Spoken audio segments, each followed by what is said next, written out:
Happy Saturday to each of you. I almost said happy Monday, but happy Saturday to each of you. And thank you for joining us for this special edition of Perspective Meet the Candidate 2024.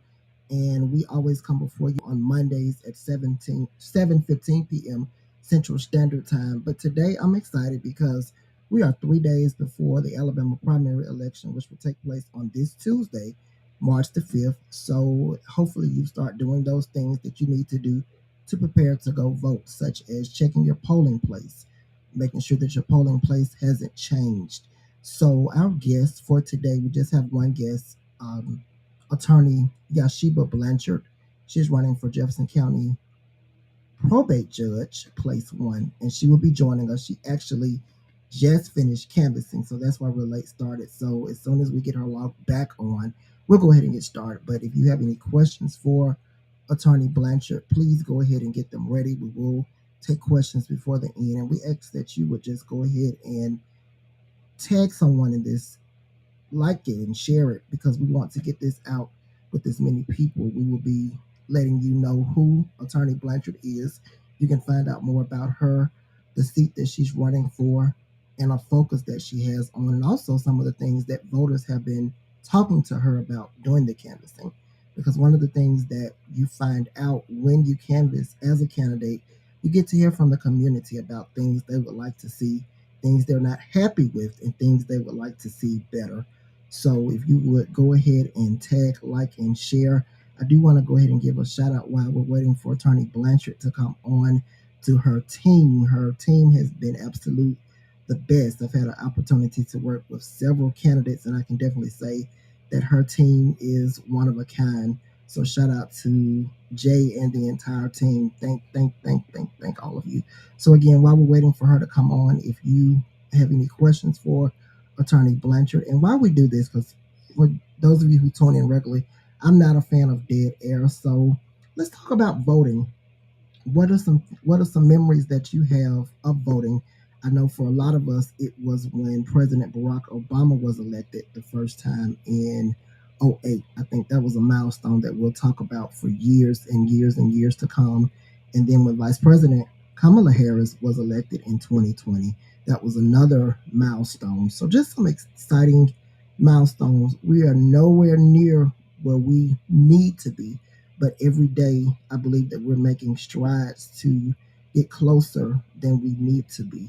Even when people try to come in with their agenda to make things harder, I believe that we're still getting closer. So we just have to stay focused and realize that we can do more together than we can apart. So again, if you just tuned in, we are in a few moments we will be joined by Attorney Yashiba Blanchard, who is the candidate running for Jefferson County Probate Judge in Place 1. So she's going to tell you when she joins us about that seat, what area you can vote for her if you live in, and her focus on and running. And again, thank you for joining in. I know my regular viewers, you're not used to me seeing me on Saturday. So yeah, if you're watching this, you're not being pranked. We are actually live. This is a Meet the Candidate 2024. For those of you who know, we've done them in the past, but we were able to accommodate Attorney Blanchard where we could get her on today, which happened to be Saturday. And it's also a great way to kick off Women's History Month. So also, hello to all of my beautiful women watching. You all have made a difference. Know your name may not never have been in lights. You may have never been in the newspaper, but you definitely made a difference in someone's life. So kudos to all the women watching, and we'll be celebrating Women's History Month on our regular podcast. So again, we're just waiting on Attorney Blanchard to come in, and then once she comes in, we will go ahead and get our interview started. So hello to all of you watching. So again, for those who are watching, if you would share a favorite memory that you have in an election that you have participated in. Maybe it was when you turned 18 and you were excited about voting for the first time. Go ahead and put that up. We just, like I said, I don't like dead air, but we are going to hold down the fort until Attorney Blanchard can join us. I can recall when I voted for the first time, I was 18, and back then, those who on, I remember when civics and government was taught in school and economics. And I believe that taking those courses, they really had a profound effect on my life, in addition to what my parents instilled in me and my grandparents about the importance of voting.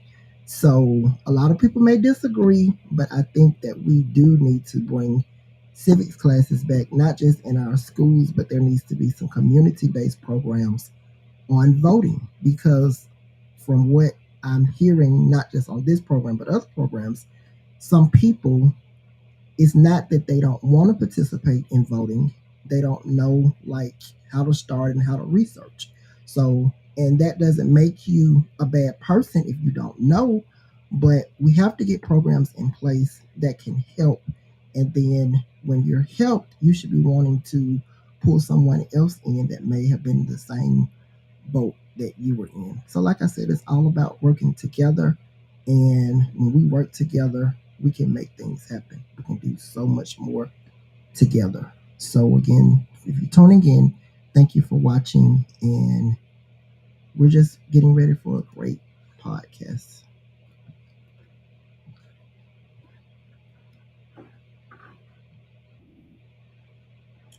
All right, I believe that we have Attorney Blanchard ready. So let me go ahead and tell you a little bit about her before we bring her on. So, of course, Attorney Blanchard is a proud Democrat. She's been in practice at her law firm, Glenn Blanchard and Associates PC, for 9 years, where she specializes in veterans disability law, probate law, domestic relations, and plaintiffs litigation. She has much civic experience, such as hosting quarterly veteran disability compensation information forums. She's a member and a trustee at 6th Avenue Baptist Church, and she is a proud member of the Alpha Kappa Alpha sorority, better known as AKAs. So, ladies and gentlemen, without further delay, it is my great pleasure to bring in. Okay, she just logged off, so hopefully we could get her back on in a few moments. Okay, so I do want to share this. Okay, that's we're taking my daughter to vote for the first time. She was excited to vote for her first time, but also personally because she knew people on the ballot. Absolutely. And I think that does make it's a great feeling when you actually know the people that you're voting for. So Attorney Blanchard is back on, so we're going to go ahead and bring her in. Good, Hey, how you good doing? afternoon. I'm great. How are you? I'm doing good, just busy as a bee. Absolutely. Yes, Absolutely. busy as a bee. And thank you so much for giving me the pleasure to interview you before Tuesday. I don't take it lightly, and I really appreciate you. You're absolutely welcome. No, thank you for having me. Thank you so Absolutely. much for having me. Absolutely. Well, let's go ahead and get started. As I told the audience, we are going to go an hour full speed. So you're the only one. So we really want them to know who you are and why you're running. So before we get to the questions, tell us in your own words, who is Attorney Yashiba Glenn Blanchard? Who is Attorney Yashiba Glenn Blanchard? Yeshiba Red Blanchard, which I am listed on the ballot. Okay. I am a Southern girl, and I'm not ashamed to say it. I'm from Birmingham, Alabama. I'm raised in Ensley. You might as well say the Brickyard because I stayed Okay. in Prince Hall. From Ensley to Found Heights to Titusville, and ultimately graduating school from Winona High School. I am a product of Birmingham City Schools, raised here in Jefferson County. Family is spread it out all over Fountain Heights, Alabama, and Ensley, Alabama. A young girl from a single parent home that decided that she wanted to do something different with her life. I love my humble beginnings, but I wanted to make a difference in the community in which I was reared in. Went off to college as a single parent.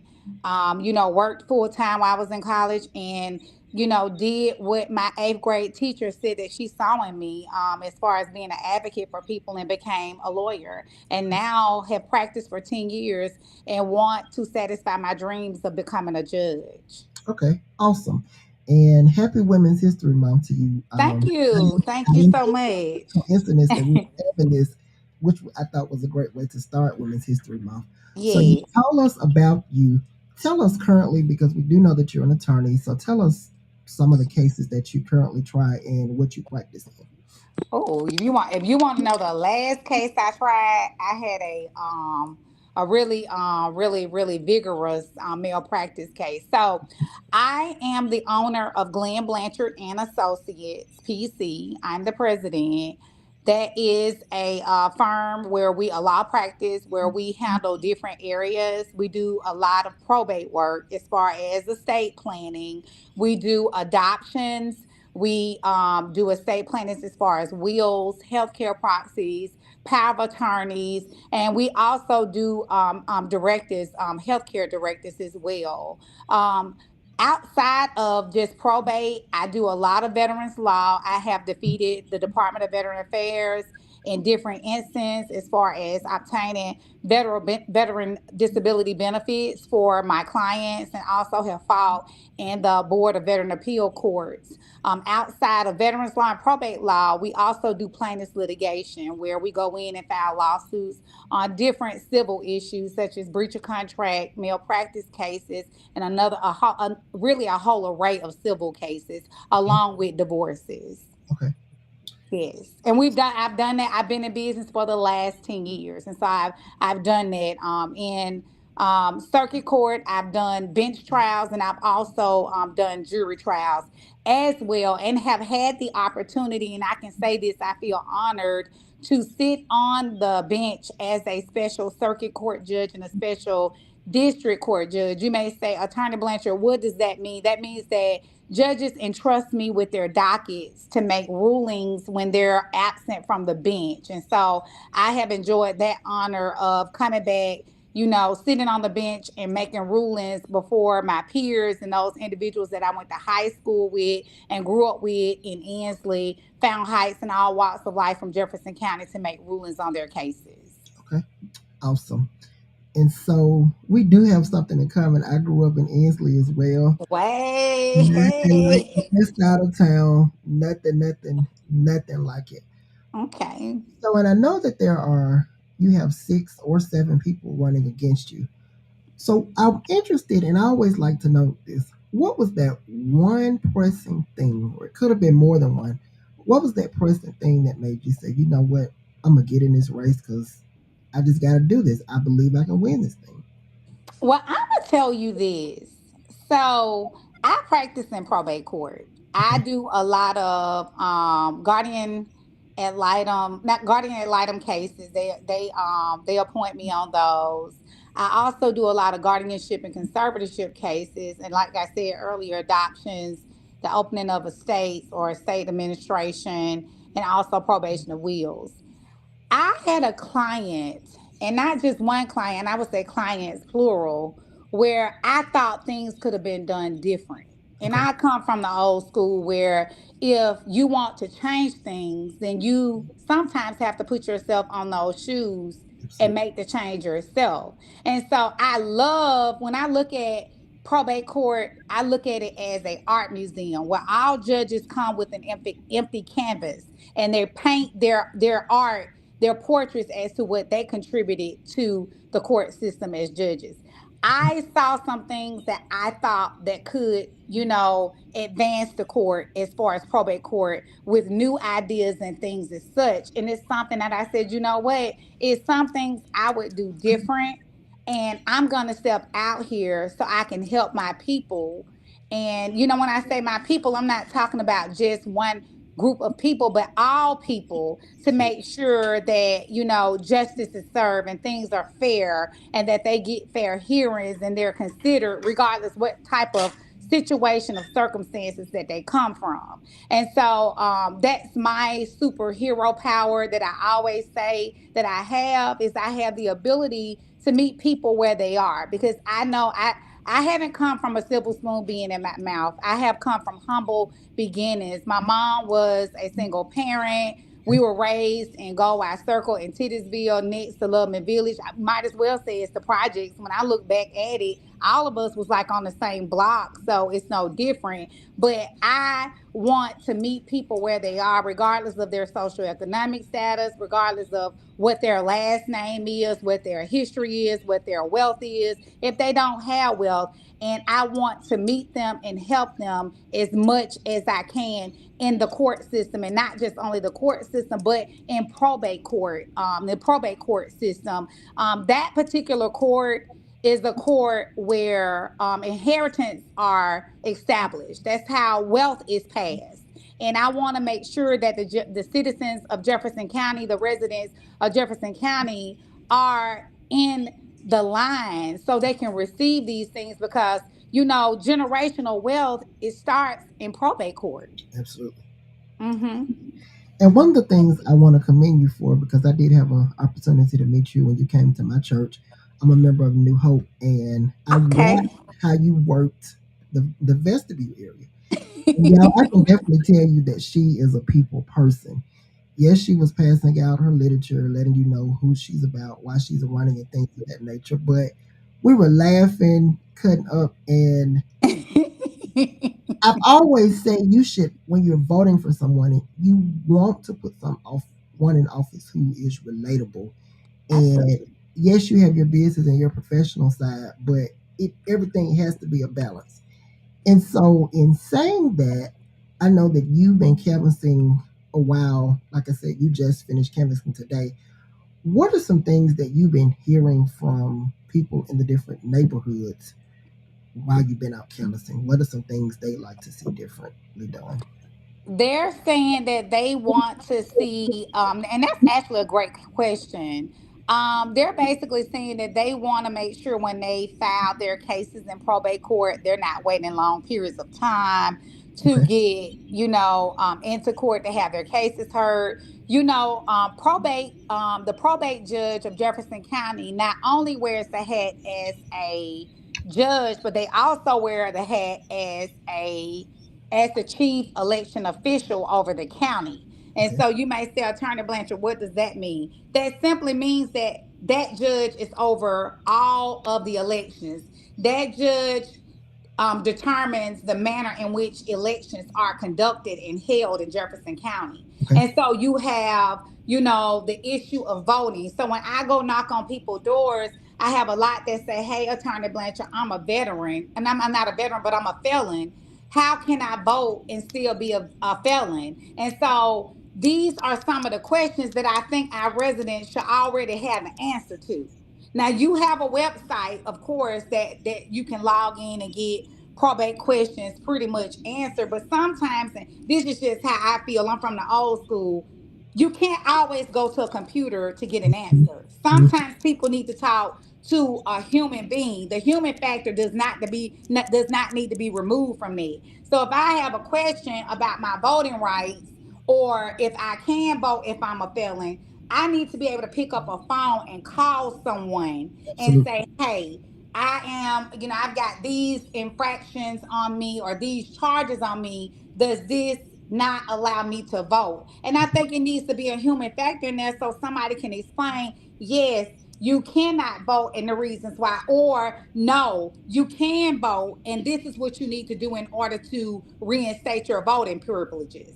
Another question I get from individuals when I go knock on doors is about those amendments Okay. that no one can understand that's on the ballots. And I tell them sometimes, look, I'm a lawyer and I can't understand them, but I really think that as the probate judge, we need to make sure we have some attorneys that are answering phones, answering questions, and interpreting these amendments for our residents, because it's easy to go mark yes, give your right away, give one of your legal rights away, or mark no and give your legal rights away. So Absolutely. those are pretty much some of the questions as far as efficiency of the court, questions about voting. Can I vote if I'm a felon or if I have a petty charge? And then another one is about the amendments, that they don't understand the amendments. And sometimes they either don't vote for it or they just put no. And no, in my opinion, can sometimes be,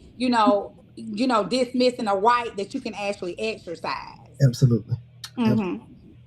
And if you're just tuning in, this is a special edition of Perspective Meet the Candidate 2024. And my guest for today is Attorney Yashiba Blanchard, who is running for probate judge for Jefferson County Place 1. And so I know you've already said it again, but Tuesday's the primaries. And so basically, from Tuesday, if you're the winner, if there's no runoff, do you have a Republican opponent? Yes, I do. There's a Republican opponent that's out there, and it's Attorney John Amari. Okay. So So yes, one thing I wanted to say, and the reason for me asking that before we get back into our questions. So in this instance, y'all, it does matter if we go out and vote because absolutely, if absolutely. I we, mean, if I can chime in yeah, on that statement you made, tomorrow is the anniversary of Bloody Sunday in Selma. And I'm gonna tell you something. I know I'm running for probate judge, and it entails an aspect of voting, but we've had people that have died and bled for our voting rights. absolutely, And Bloody Sunday, which is March 3rd, the anniversary is tomorrow in Selma, we're going to have some of our esteemed African American leaders, politicians in the community walking across that bridge in memory of those John Lewis, those people that gave their lives to, were arrested to have make sure we had voting rights. They're paying homage to those people. So it will behoove us, and I'm speaking to all citizens and residents in Jefferson County, not to go exercise your right to vote. absolutely, Because when the Voting Rights Act of 1965 was being it was at issue where no one wanted to sign it. That's why Bloody Sunday broke out. It was because people were fighting. It will behoove us to ignore the fact that the 1965 Voting Rights Act was signed due to what occurred in Selma, Alabama.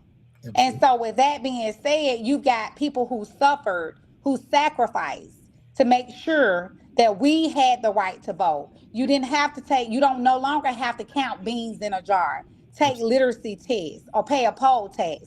You can just get out of your bed, put your clothes on, get in your car, or walk to the polls, show your ID, and cast your vote. So, absolutely, voting is very, very, very important in my book. And when I become the next Jefferson County Probate Judge, Place 1, I'm going to educate my people on voting and letting them know how important it is to have that privilege, and to not only have the privilege, but to exercise that privilege. absolutely. And so before we get back into our questions, I do want you to tell people Elijah, because we it looked like think she's having a little problem. I'm gonna bring you out and bring you back in. Okay, let's try it now.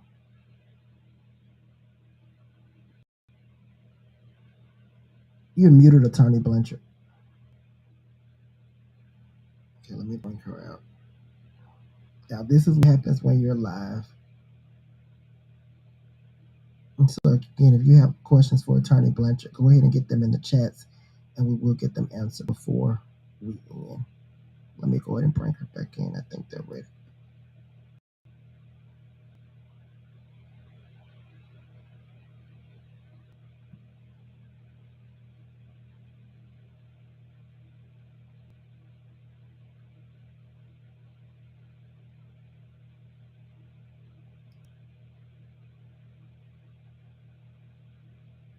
All right, they're going to come back in as soon as possible. But again, if you're just watching, this is Perspective Meet the Candidate 2024. And our guest for today is Attorney Yashiba Blanchard, candidate for Jefferson County Probate Judge, Place 1. this. Okay, we got you back in. I was fixing to say, I hope y'all heard everything I said We because that did. was a good one. We did. We did. So before we get back into our questions, tell people what areas of town, what ballots will you appear on? Because I know when we hear Jefferson County, some people say, well, I hope I can vote for her, but let us know like what parts of Jefferson County. Oh, that's a good question. So Jefferson County is going to entail all the cities in the Birmingham division in the Bessemer cutoff. So Okay. let's start off with the Bessemer cutoff. You're talking about your Bessemers, your Brightons, Okay. your Dolomites, your Brownsvilles, your Muscodas, Pipe Shop, all those areas down there, Hueytown, Pleasant Grove. You're talking about in Birmingham, your Fairfield, your Midfields, your Gardendales, your Fultondales, your Adamsvilles, Birmingham, your Hoovers, your Vestavias, your Mountain Brooks, all of those different areas. And so, as long as you are in Jefferson County, then you know that you are able to vote in the primaries, which is being held this Tuesday, March the 5th. Okay.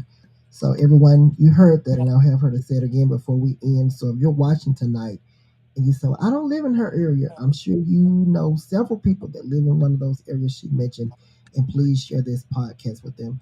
Again, Attorney Blanchard, go ahead and tell us again, why are you running for probate judge? I am running because I am from Birmingham. I was rooted in Jefferson County, product of the Birmingham City school system. I was educated formally here with my master's degree, my law degree. My family, like I said earlier, is spread it out all over Fountain Heights, my mom's side. My dad's side is spread out all over Ensley, some of the first individuals to live in the brickyard. And this is where I've held my professional career. This is where I'm established. I'm a member of Alpha Kappa Alpha Sorority Incorporated, and my chapter is Fairfield, Alabama. That's where I perform my community service work along with other areas in Birmingham. I'm a member of 6th Avenue Baptist Church, where I sit as a trustee. And I do a lot in the community in Titusville because that's where I'm from. And so, with that being stated, I've had 10 years of experience as a practicing attorney, an attorney that sits on the bench as a special district court judge and as a special circuit court judge. I've seen the bench from both sides as a lawyer and also as a judge. And what I want to do, the three pillars of my campaign is increase efficiency on the bench. I don't want residents waiting years and years to have their probate cases heard, adoptions, opening of estates, the probation of wills.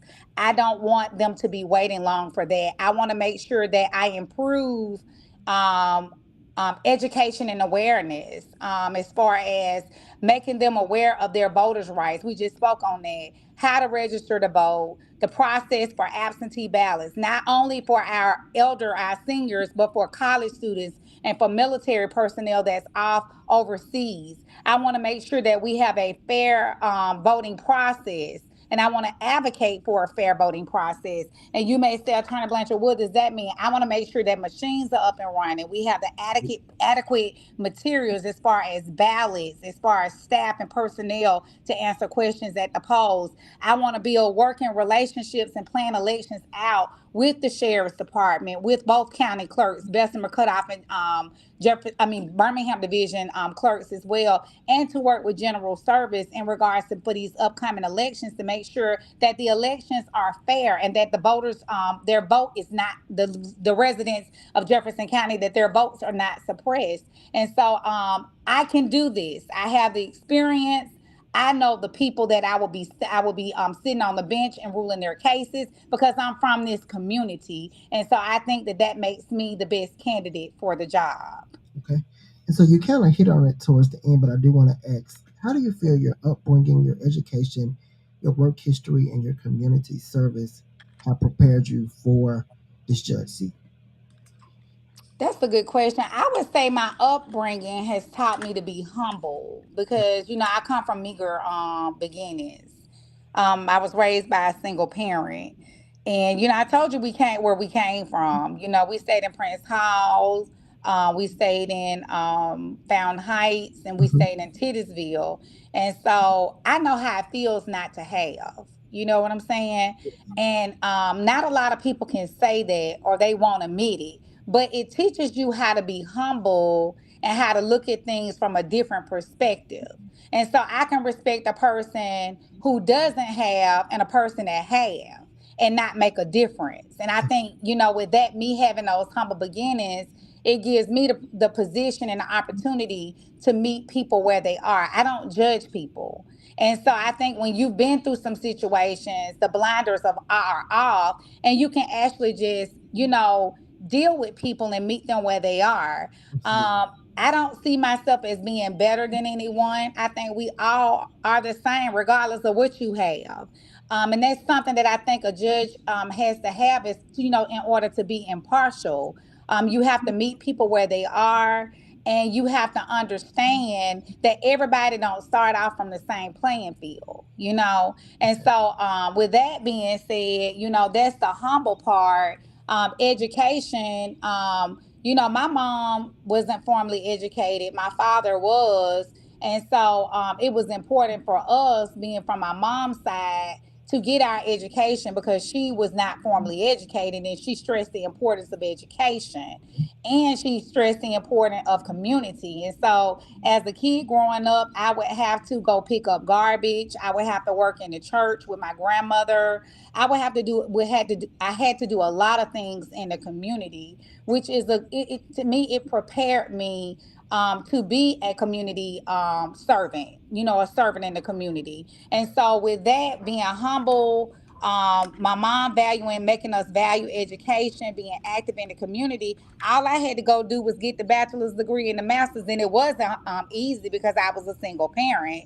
And so, when I got my associates from Jeff State and Lawson State, and then went ahead on and went to UAB and got my bachelor's, and then got my master's and then my law degree. I said, you know what, I'm ready to go out here to make my mark, to help individuals, not make a mark for me, but to help the individuals who is poured into me. And then, once I did that for 10 years, which I'm at my 10th year practicing, I said, you know what, I want to take it to the next level and become a judge where I can serve those where I came from. And so I see sitting as a judge, that seat is the people's seat. It's not nobody's seat, and it's for the people. And so what I want to do is I want to be a public servant to those where I came from, where I was raised, where I was educated, and give back service to my community.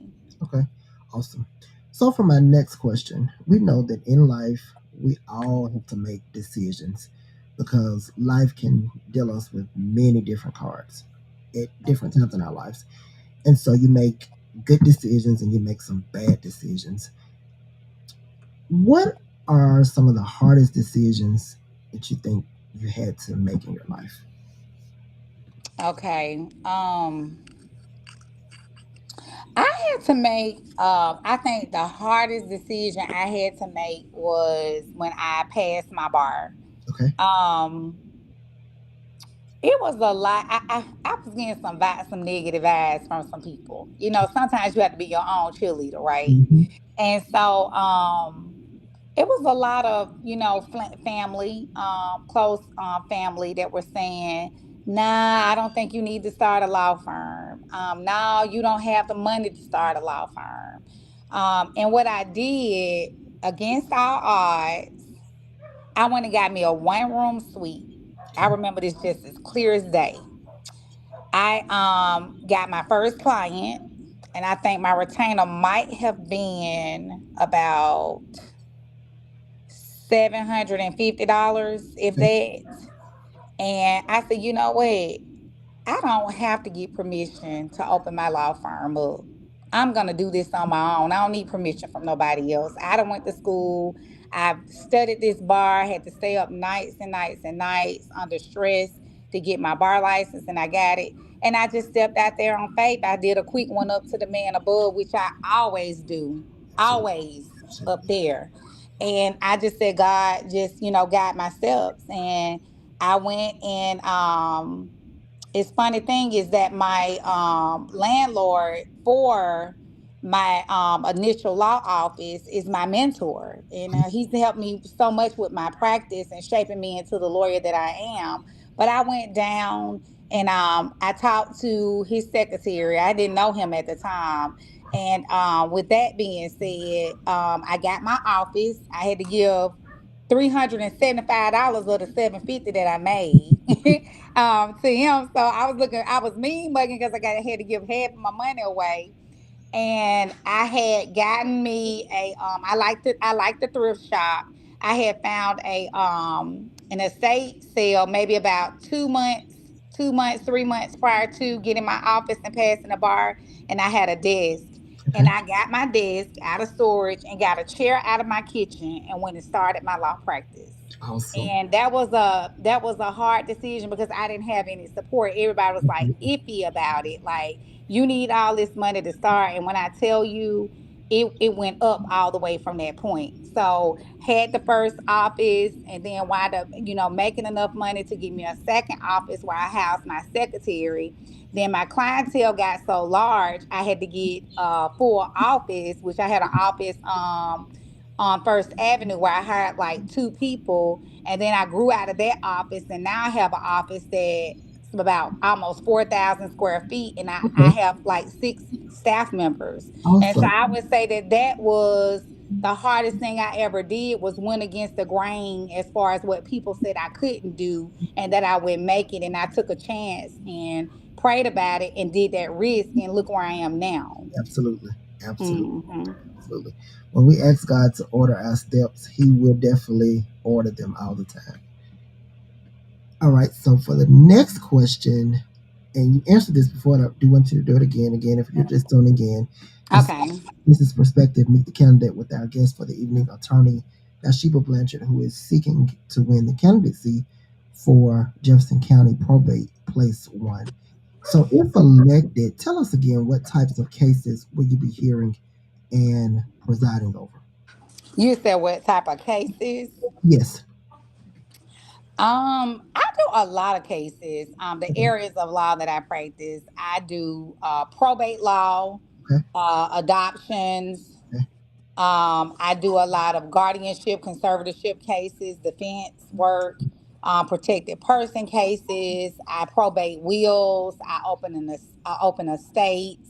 I do a lot of land matter cases. Outside of that, I do a lot of veterans law cases Okay. where I assist veterans with obtaining their benefits, their disability benefits. I do a lot of appeals where veterans are denied their benefits, and I have to go before the Board of Veteran Appeals to get before a judge with my veteran to help them accomplish obtaining their benefits.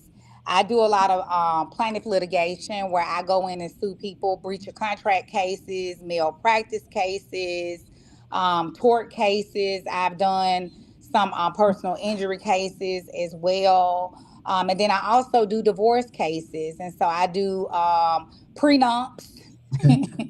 That is very popular now. A lot of people don't talk about it, but I do prenuptial agreements, post numps. I do a lot of contested divorces, uncontested divorces, and some family law cases. I have shied away from family law is so much, but divorces, I take them in a heartbeat. And Okay. so those are some of the cases that I do. Okay. So, a wide spectrum of what you cases that you take as an attorney. Let's talk about Tuesday. Once you get elected, let's talk about some of the cases that you will be presiding over then. Yes, that's a good question. So first, I want to explain what probate one seat Please does. do, because a lot of people, I think, we get a misconception a lot of times. So please take the time to explain that. Yes, so I'm gonna say this: probate one seat, the judge wears two different hats. Okay. Okay. And so we're going to talk about the first head. The judge sits as a judge. It hears cases. He or she hears cases. So you say, what type of cases does this judge hear, and what other responsibility does this judge have? Okay. They preside over adoption cases. They hear adoption cases. So if you want to go adopt like your grandbaby or grandparent adoption, or you're adopting a kid, non relatable adoption, that's the judge that you'll be coming in front of me for that. Okay. If you have a loved one to die and that loved one died with a will or without a will, you will have to come before me because this is the court that you probate your wills in, as far as making sure that a person's wishes, as far as their assets, how it's distributed after death. This is the court, and this will be your judge that you will come in front of to file these type of cases. Okay. If a person dies without a will, that's a state administration. That's opening an estate. I will be the person that you will come before. Also, this court hears, or this judge hears, what I would hear is protected person cases. And those are persons that have lack capacity. Just think about a person having memory problems Okay. or dementia. This is the judge seat, the judge chair that you will have to come before with your family if you're trying to be able to be the person to maintain their finances and to take care of their business matters, why they've lost capacity or the right, the lost their memory or the right to think. Also, I would be the judge that you come to for mental commitments. And so I would be the judge that goes to, the different hospitals for mental commitments, for those who are not of sound minds that will commit, individuals into hospitals and facilities and things like that. Now, that's one hat that the probate judge wears. And Okay. so this particular judge wears two hats. It's the chief election official.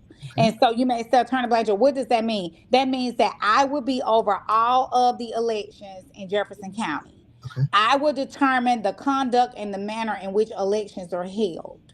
And so, in regards to that, you may say, what do you mean by that? That I will work with different election officials, such as the sheriff, the county clerks, general services, all the elections coordinator, all of these different individuals. I will work with them to make sure that elections are prepared for in time for the actual elections. I will be responsible for making sure that we have adequate amount of ballots, making sure that information about candidates are out to the public, the residents of Jefferson County, making sure those who are felons, making sure they're educated if they can vote or if they can't vote, to Okay. give them the proper paperwork they need to file to vote, educating them.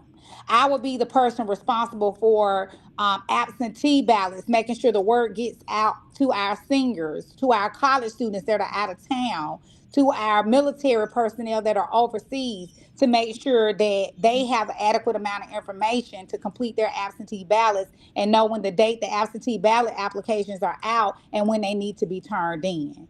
And so those are some of the things that I will be responsible for. And the most important thing is this that we don't think about is that the probate judge is the liaison between the residents and our legislators who make the laws about voting, about absentee ballots. I will have a working relationship with them to let them know what's working in the county that we need to make new laws for, and what laws that are not working in the county, contingent upon the residents of Jefferson County. Absolutely.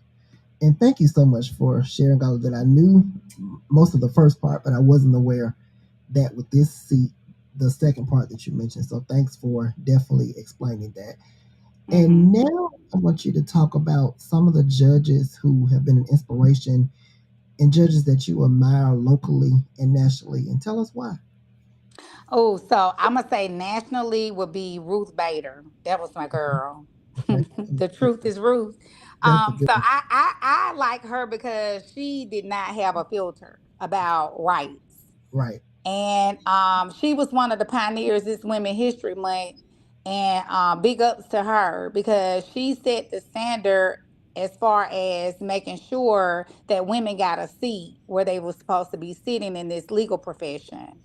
That's one person that I admire, and I admire the way that she ruled on the bench, and it was always for fairness.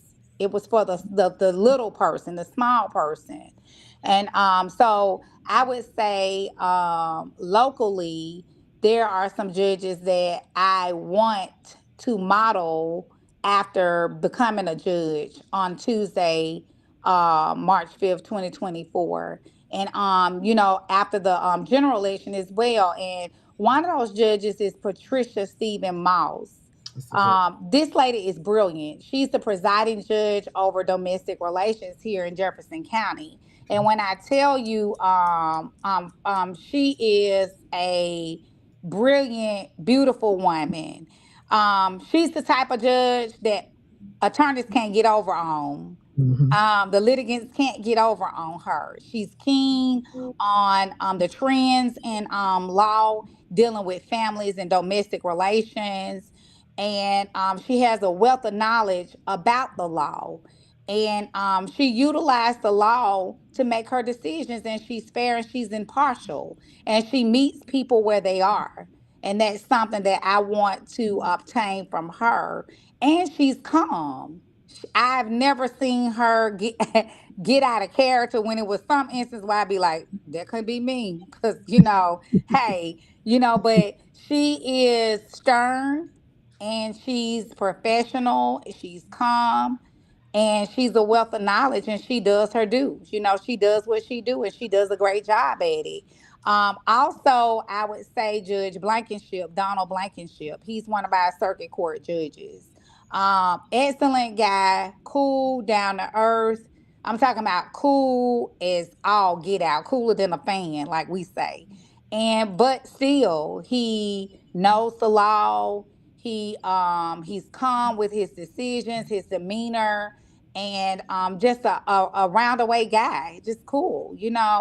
And I think when you are like that, you can really relate to people. It's a difference in my opinion, and I kind of break it down to my family because they be like, don't be talking like no lawyer around us. And so it's like approachable. A lot of times judges are not approachable, but Donald Blankenship, oh my God, he's cool, down to earth, he's very approachable. And I think when you're approachable like that, the process is easier because people don't have all these blocks up when you're dealing with them. And so the last person is Carol Smitherman. I respect and admire her. She's well respected amongst all lawyers. I don't care where they come from. She's a wealth of knowledge, and she has her superhero power is she just maintain patience. She is so patient. I've done trials in her courtroom, and I've had to have instances where I had to stop and look at some, and she'd be like, "That's okay, that's okay." And I like her patience because it makes you feel comfortable, and so I want to be like that for the people that come in front of me, not intimidated, make them feel comfortable, but make sure we get business done. And she's also brilliant. She's a brilliant lady and she's well respected and she's on her game about case law and different trends in the law. And that's what she does. And she always give fair rulings. And so those are the three judges that I admire, and I want to add one more, Judge Deborah Winston. I used Okay. to sit on her bench. Okay. What I like about Judge Winston, she got that little spicy cayenne pepper touch to her, and so she's aggressive but professional, and she's kind of sassy, but everybody loves her. I love her. She's brilliant, and those are some of the things that I like about her as well. Okay. So, and we know that mentors are very important because when you really attach to them, they can help pull you from where you are and help you to get to that place that you desire to be. So, those were Hmm. definitely some great mentors. So, one more question that we have to get in, then I want to talk about one thing that I see under your main issues. And that final question before we talk about one of the main issues, why should people vote for you on Tuesday, March the 5th? I'm the clear choice. I'm from Birmingham. My work speaks for itself. I've done 10 years of practice, bench trials, jury trials. My work speaks for itself. I'm active in my community. My sorority, I'm active in the community. I heard when you were doing my introduction, Hmm. you were talking about the workshops I do for veterans. Hmm. I know how important it is to provide resources to the community because everybody don't have money. They don't. They don't have money to go to school to learn about some, to be a lawyer. So you got to put resources out there, workshops. You've got to let these individuals know, the residents know, that you don't always have to have money when you're filing lawsuits or you're going to court. There are fee waivers out there that you can fill out. You can get a pro bono lawyer. I want to educate the residents of Jefferson County about all of these resources, which are barriers why they're not getting what they ought to be getting now in court. I'm going to provide that. Not only am I going to do that, I'm going to make sure that court is efficient in all aspects. Okay. It's not intimidating when they come into court. I want to make sure that they're welcome into court, that they're not waiting long times and periods of times to have their cases heard. And they have pro bono lawyers on certain days where they can come in and just bring their stuff and didn't have to have a lawyer that they paid for. I'm the person that wants to educate our residents on elections, Okay. on absentee ballots, on being a felon, what are your rights still to voting. I'm that person.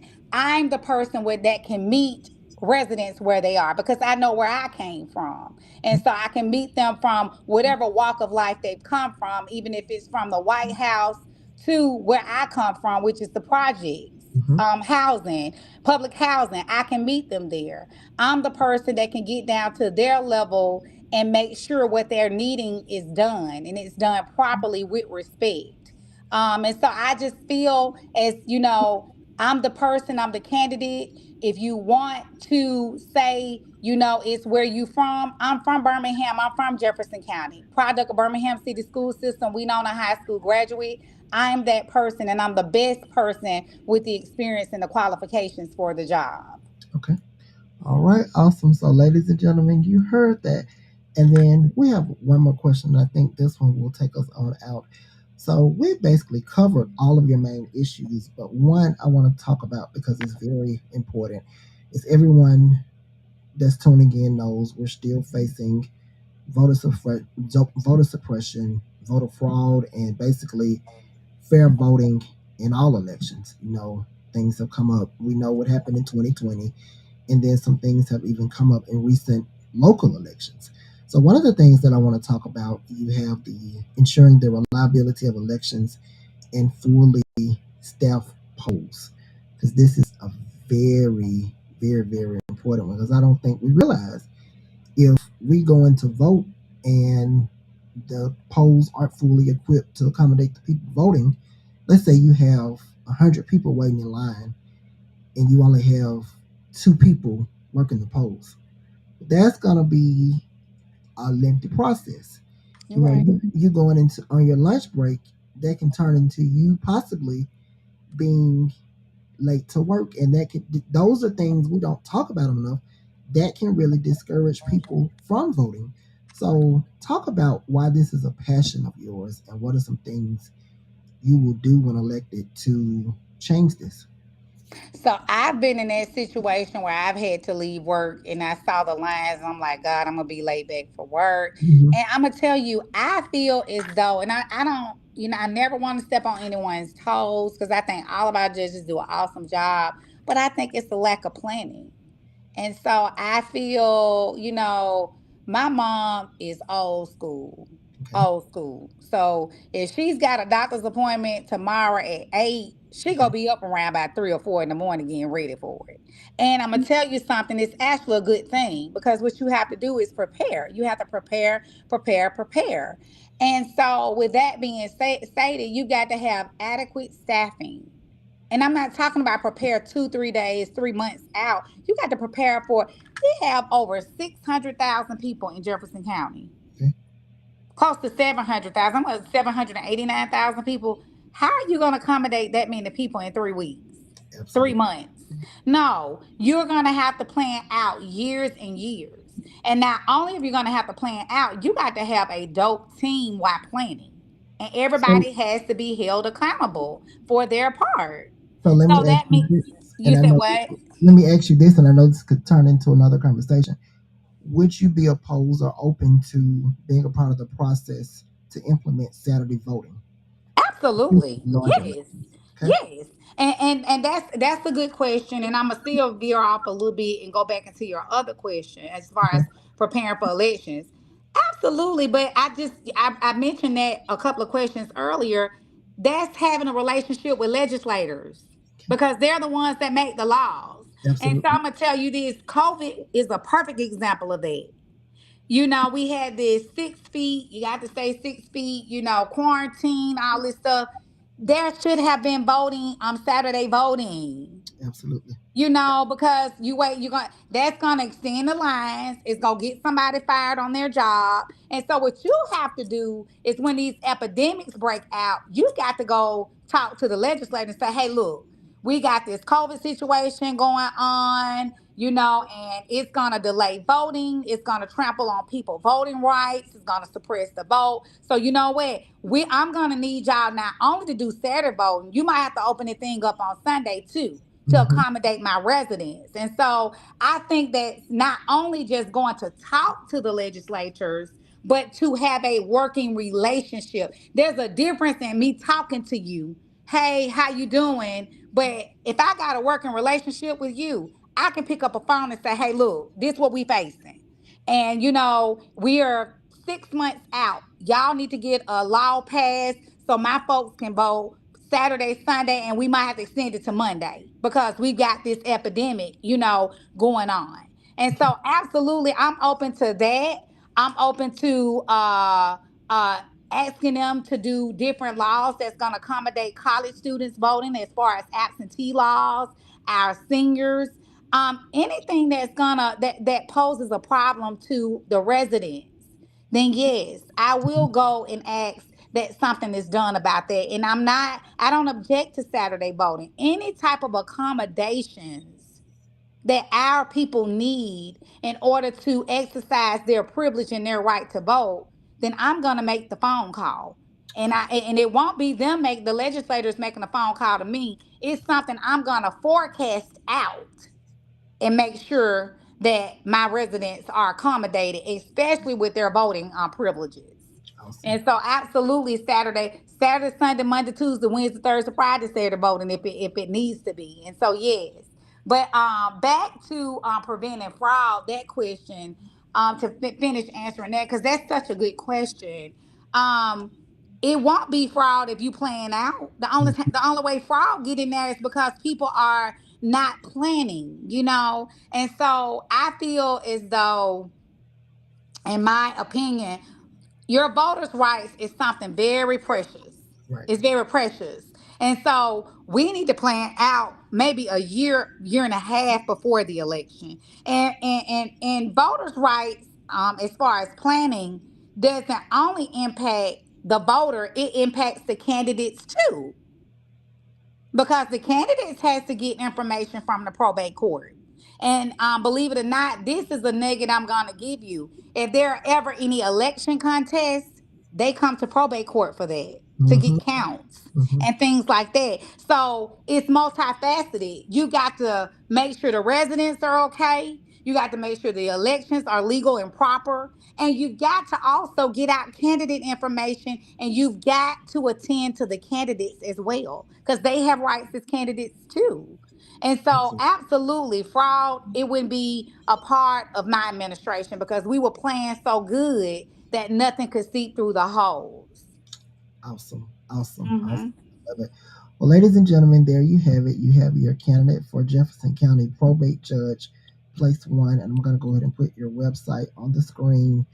And it's a really well put together website. You can go to her website to find out more about her. And then her social media pages are listed on the website as well. And I want to thank you again, Attorney Blanchard, for joining us. And we're praying God's blessings on you for Thank Tuesday. you so And we're much. going to wait and see the outcome. And then after Tuesday, we look forward to having you back on the Yes, yes, yes. in November. So, ladies and gentlemen, again, there you have it. Your candidate for Jefferson County Probate Judge, Place One. And as always, I know some of y'all are wondering, yes, we will be back Monday. Monday, I'm going to take the time to go over the amendment. I have talked to two different people that I do trust their opinion. And then we're going to talk about this new law that they're trying to get passed in legislation, which could basically do away with the inclusion and the diversity of our colleges. So, all that and more on Monday. Again, thanks, Attorney Blanchard. God's blessings to you. And everyone who tuned in, thanks for watching. If you did miss it, this will stay up so you can catch the replay. Thank you all so much. And y'all, let's rock it out and go to the polls on Tuesday and let's make our vote count. And thank you too. And I'm reminding everyone to bet on Blanchard at the polls. Absolutely. Y'all heard it first. Better on Blanchard. Thank you all again and have a great evening. You